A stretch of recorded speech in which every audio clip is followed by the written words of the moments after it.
8 जनवरी 1993 को जब chief of army staff general Asif Nawaz Janjua का दिल का दौरा पड़ने से अचानक इंतकाल हुआ, तो इस वक्त सीनियरिटी लिस्ट में बिल तरतीब lieutenant general Rahimdil Bhatti, lieutenant general Mohammad Ashraf, lieutenant general Farrukh Khan और लेफ्टिनेंट जनरल आरिफ बंगश शामिल थे।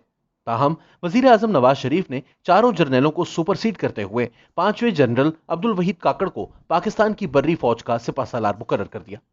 जनरल अब्दुल वहीद काकड़ की बतौर आर्मी चीफ तकर्रुरी के मामले पर सदर पाकिस्तान गुलाम इसहाक खान का वजीर आजम नवाज शरीफ के साथ इख्तलाफात का आगाज हुआ। कमोबेश इसी जमाने में नवाज शरीफ ने 8वीं आईनी तरमीम के खात्मे के लिए कोशिशों का आगाज किया। उन्होंने खैर सगाली के तौर पर कायदे हिज़्ब इख्तलाफ बेनज़ीर भुट्टो को कौमी असम्बली की अमूर खारजा की कमेटी का चेयरपर्सन मुकर्रर कर दिया।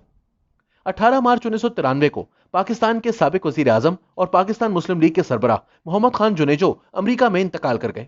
इनके इंतकाल के बाद नवाज शरीफ ने खुद को मुस्लिम लीग का सदर मुंतखब करवा लिया। इनके इस इकदाम ने मुस्लिम लीग के बहुत से रहनुमाओं और नजरियाती कारकुनान को इनसे दूर कर दिया। जनरल अब्दुल वहीद काकड़ की तकर्रुरी पर सदर और वजीर आजम के दरमियान पैदा होने वाला इख्तलाफ बढ़ता ही चला गया। अप्रैल 1993 के आगाज से हामिद नासिर चट्टा की सरकर्दगी में मरकजी वज़रा ने काबीना से मुस्ताफी होने के सिलसिले का आगाज किया, तो पूरे मुल्क में ये अफवाहें गर्दिश करने लगी कि सदर किसी भी लम्हे असम्बलियां तहलील करने वाले हैं।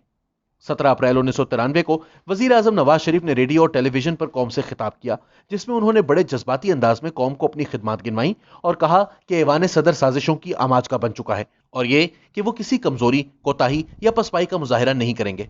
वो ना इस्तीफा देंगे, ना असम्बलियां तोड़ेंगे और ना डिक्टेशन लेंगे। नवाज शरीफ की यह तकरीर सदर गुलाम इसहाक खान, जो असम्बली तोड़ने के हवाले से तजब्जुब का शिकार थे, को एक मजबूत जवाब फराहम कर गई और अगले ही दिन 18 अप्रैल 1993 को उन्होंने रेडियो और टीवी पर कौम से खिताब करते हुए आइन के आर्टिकल 58(2)B के तहत बदउनवानी के इल्जामात लगाते हुए नवाज शरीफ, इनकी काबीना और असम्बली को बरतरफ करने का ऐलान कर दिया। इसी शाम ऐवान सदर में होने वाली एक पुरवकार तकरीब में सदर गुलाम इसहाक खान ने सीनियर पार्लियामेंटेरियन मीर बलखशेर मजारी से निगरान वजीर आजम के मनसब का हलफ लिया। इनकी जेर क़यादत निगरान काबीना हामिद नासिर चट्टा और सरदार फारूक अहमद लगारी पर मुश्तमिल थी। बाद में इस काबीना में तौसीह भी की गई। इस वक्त के स्पीकर कौमी assembly captain retired Gohar Ayub Khan ने सदर मुमलिकत के इक़दाम के खिलाफ असम्बली के कस्टोडियन की हैसियत से सुप्रीम कोर्ट से रिजू किया। चीफ जस्टिस सैयद नसीम हसन शाह की सरबराही में कायम सुप्रीम कोर्ट के बेंच ने तकरीबन 5 हफ्ते की समाअत के बाद 26 मई 1993 को कौमी असम्बली और नवाज शरीफ सरकार की गैर मशरूत बहाली का हुक्म जारी कर दिया। अदालती फैसले के तनाजुर में निगरान वजीर आजम मीर बलखशेर मजारी ने 26 मई 1993 को ही 39 दिन हुकूमत करने के बाद इक्तदार नवाज शरीफ को मुंतकिल कर दिया। सुप्रीम कोर्ट के इस फैसले से जहां सदर गुलाम इसहाक खान को सुबकी का सामना करना पड़ा, वहीं मुल्क की सियासी सूरत हाल बद से बदतर होती चली गई। हुकूमत की बहाली के अगले रोज 27 मई 1993 को नवाज शरीफ ने कौमी असम्बली से एतमाद का वोट लेने के बाद अपने खिताब में कहा कि पाकिस्तान में जमहूरियत अब खुदा के फजल से सही मानों में बहाल हुई है और गैर जमहूरी हथकंडे कामयाब नहीं हो सके। इसी तकरीर में आगे चलकर उन्होंने इस तवक्को का इजहार किया कि पहली बार महसूस होता है कि पाकिस्तान के दिन बदलने वाले हैं और पाकिस्तान को अब इस टगर यानी जमहूरियत से कोई हटा नहीं सकेगा। अदालत उज़्मा से हुकूमत की बहाली और कौमी असम्बली से एतमाद का वोट लेने के बाद बज़ाहिर यही दिखाई देता था कि अपने तमाम मसाइल पर काबू पाने के बाद नवाज शरीफ को एक नया हौसला और नई ताकत मिली है और अब इनके रास्ते से तमाम रुकावटें हट चुकी हैं या आने वाले दिनों में हट जाएंगी। लेकिन इन्हीं दिनों मुल्क के मुमताज सहाफियों के एक वफ्द ने सदर गुलाम इसहाक खान से मुलाकात की और इनसे सवाल किया कि क्या आने वाले दिनों में मुल्क में ठहराव और इस्तेहकाम की कोई सूरत पैदा होगी। सदर मुमलिकत ने यह सवाल सुना और वफ्द के रुकन मुजीबुर रहमान शामी को मुखातिब करते हुए अल्लामा इकबाल का एक फारसी शेर पढ़ा। गुमा मबर के बपाया रसीद कार मुगां, हजार बादा नखोरता दर रग ताक अस्त। अगले दिन के अखबारात में इस मुलाकात की तफसीलात शह सुर्खियों में शाया हुई, जिनमें इस शेर का तर्जुमा करते हुए बताया गया कि इस बूढ़े के बाग में अंगूर की ऐसी हजारों बेलें मौजूद हैं जिनसे शराब कशीद अभी की ही नहीं गई। इस दिलचस्प शायराना जवाब का पैगाम वाज़ेह था कि आने वाले दिनों में बहुत सी आजमाइशें वजीर आजम की मुंतजर थीं। वफाकी हुकूमत की तहलील और बहाली के 39 दिनों के अंदर पंजाब में दूर रस सियासी अहमियत रखने वाले 2 अहम वाकयात रूनुमा हो चुके थे। पहला वाकया वजीर आला पंजाब गुलाम हैदर वाई के खिलाफ तहरीक अदम एतमाद का था। सूबे में इत्मीनान बख्श अक्सरियत रखने वाली मुस्लिम लीग की हुकूमत का खात्मा कभी ना हो पाता अगर इसी जमात के अंदर से एक बागी ग्रुप बरामद ना होता। मियां मंजूर अहमद भट्टू की क़यादत में तकरीबन 1.5 दर्जन अराकीन सूबाई असम्बली पर मुश्तमिल इस ग्रुप को पीपल्स पार्टी की हिमायत फौरी तौर पर मैसर आ गई, जिसके नतीजे में तहरीक अदम एतमाद कामयाब हुई और मंजूर अहमद भट्टू वजीर आला बन गए। दूसरी तब्दीली गवर्नर पंजाब मियां मोहम्मद अजहर की तब्दीली थी।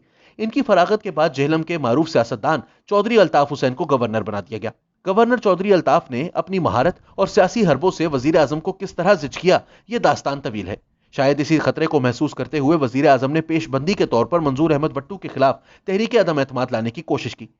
चौधरी बरादरान, खास तौर पर चौधरी परवेज इलाही ने इस सिलसिले में होमवर्क मुकम्मल करके अरकान असम्बली को इस्लामाबाद मुंतकिल कर दिया ताकि इन्हें वफादारियां तब्दील करने से दूर रखा जा सके। इस दौरान वजीर आला के खिलाफ तहरीक अदम एतमाद पेश कर दी गई ताकि पंजाब में तब्दीलियां लाकर यहां का माहौल वफाकी हुकूमत के लिए साजगार बनाया जा सके। तहरीक अदम एतमाद के असम्बली सेक्रेटरीट पहुंचने से कबल वजीर आला पंजाब मियां मंजूर अहमद भट्टू ने गवर्नर चौधरी अल्ताफ हुसैन को असम्बली तहलील करने की एडवाइस दे दी। गवर्नर पंजाब की तरफ से असम्बली की तहलील के हुक्मनामे पर दस्तखत करने के मामले को मुस्लिम लीग ने अदालत में चैलेंज किया, लेकिन इस मरहले पर मुस्लिम लीग की मुखालिफ सियासी कुव्वतों और खास तौर पर पीपल्स पार्टी ने मुकदमे की समाअत के दौरान लाहौर हाईकोर्ट का घेराव करके अदालत पर दबाव की सूरत हाल पैदा कर दी। लाहौर हाईकोर्ट के सामने माल रोड पर तमाम दिन लोटों की बारिश और लोटा बरदारों के जुलूस जारी रहते और अंदर जज हजरात पर अब्दुल हफीज पीरजादा की जलगार का सिलसिला जारी रहता। यह वही जमाना था जब सियासी बेवफाई के लिए मुल्क में पहली बार लोटे की इस्तेलाह आम हुई थी। एक ऐसे माहौल में जिसमें मुल्क का सियासी माहौल भी तनाव का शिकार था और घेराव जैसे हथकंडों की वजह से अदालत कोई ऐसा फैसला ना दे सकी जिसकी मदद से मियां नवाज शरीफ के लिए पंजाब में इत्मीनान की कोई सूरत पैदा होती।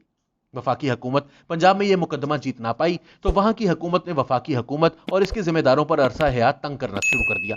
रायविंड में शरीफ खानदान के घर की और लाहौर में चौधरी शुजात हुसैन के घर की नाकाबंदी कर दी गई। यहां तक कि इन दोनों रहनुमाओं के मुलाकातियों को भी परेशान किया जाने लगा। इस सूरत हाल से परेशान होकर नवाज शरीफ और चौधरी शुजात हुसैन अपने घरों की हिफाजत के लिए रेंजर्स की मदद हासिल करने पर मजबूर हो गए। सदर मुमलिकत और दीगर स्टेक होल्डर्स की सरपरस्ती में पंजाब हुकूमत के इन इक़दामात ने वफाकी हुकूमत का राब्ता इस तरह बंद कर दिया तो वफाक ने कोशिश की कि सूबे का इख्तियार बराह रास्त वफाक के सुपुर्द कर दिया जाए। इस मकसद के लिए आइन की दफा 234A के नफाज का फैसला किया गया ताकि सूबा पंजाब का इंतजाम वफाक संभाल सके। वफाक ने इस मकसद के लिए साबिक गवर्नर पंजाब मियां मोहम्मद अजहर को सूबे का एडमिनिस्ट्रेटर भी मुकर्रर कर दिया। इसके साथ ही चीफ सेक्रेटरी और आईजी पुलिस का तबादला कर दिया गया। सदर गुलाम इसहाक खान ने इस फैसले की तायद से इनकार कर दिया। इस तरह मसाइल पैदा करने वाले सूबे पर कंट्रोल की दूसरी कोशिश भी नाकाम हो गई। इस कोशिश की नाकामी में सदर मुमलिकत की हिमायत से गवर्नर के इकदामात के अलावा फौज का किरदार भी गैर मामूली रहा।